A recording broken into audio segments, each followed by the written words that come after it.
Hello, everybody. It's Alex Ihama, the Canadian Congress on Inclusive Diversity and Workplace Equity. It is no doubt that the world is at a crossroad. It is no doubt that organizations are going through a workplace evolution. It is no doubt that the world is in need of a new style of leadership that is effective and cohesive and inclusive, what we call inclusive leadership.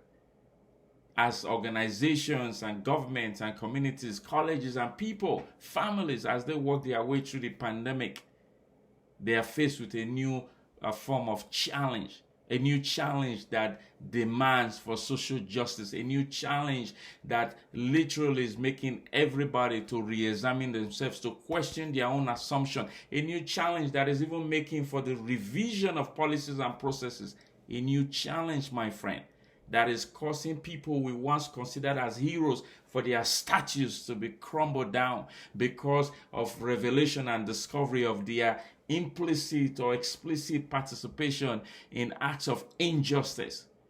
Here in Canada is the revelation of bodies of children as young as 3 years old, victims of the residential school system. Just last year, the world witnessed the execution of George Floyd, live streamed on TV by millions, if not billions, of people. The time has come for organizations and certainly for those people in positions of authority to reevaluate their style of leadership. We at the Canadian Congress on Inclusive Diversity and Workplace Equity, we propose to you today a program that we've been facilitating in municipalities and corporations and institutions on the 5 intelligence of inclusive leadership.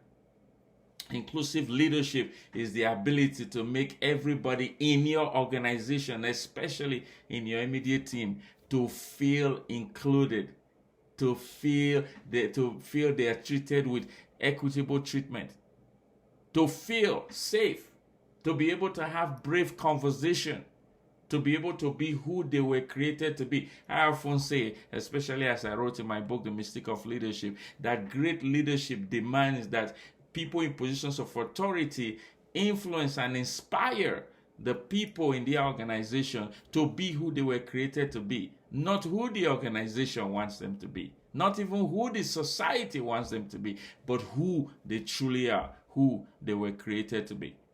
We propose to you these 5 intelligence that you may consider, you should consider, to foster the style of leadership that is required for such a time as this. Inclusive leadership, leadership that is encompassing, leadership that creates a safe and brave environment for organizations and employees to thrive, leadership that focuses beyond work but first on people.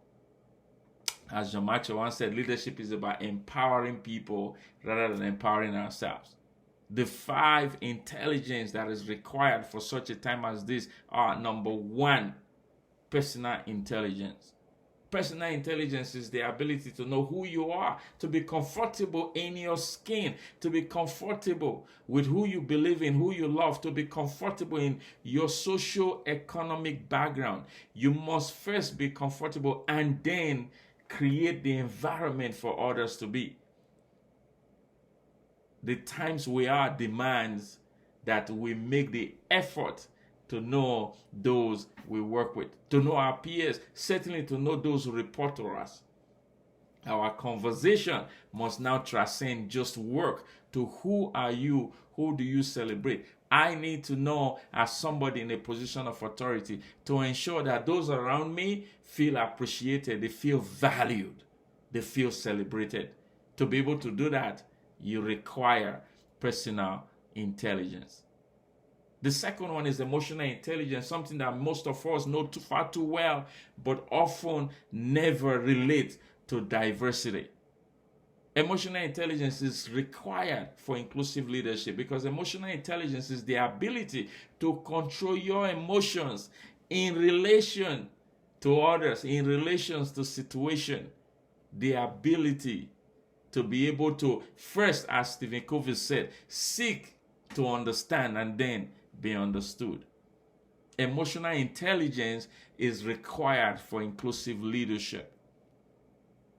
We all require emotional intelligence, a higher level of emotional intelligence, I must add, to be able to have the third word I call the third intelligence for inclusive leadership, which is conversational intelligence. In organizations, certainly in life, we communicate, we talk, we send emails, and we must become conscious of the recipients of our communication. Before you click on send on that email, ask yourself, have you considered the socio-economic background of the people on the other end, their ethnic diversity, gender diversity, words that are gender free?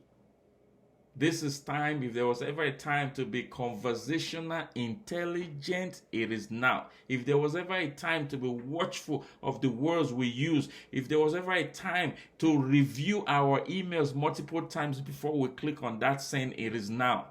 These are the times we must ensure that the words we use are reflective of diversity, inclusion, and equity. This is the time we must ensure that the words we use uplift people rather than bring them down. These are the times, my friend, of even whether we speak, whether we write, or whether we think, it is all foster inclusive diversity. The fourth one is cultural intelligence. First, personal intelligence. Second, emotional intelligence. Thirdly, conversational intelligence. And fourthly is cultural intelligence, the ability to be aware of different types of culture in your organization and especially in your own team.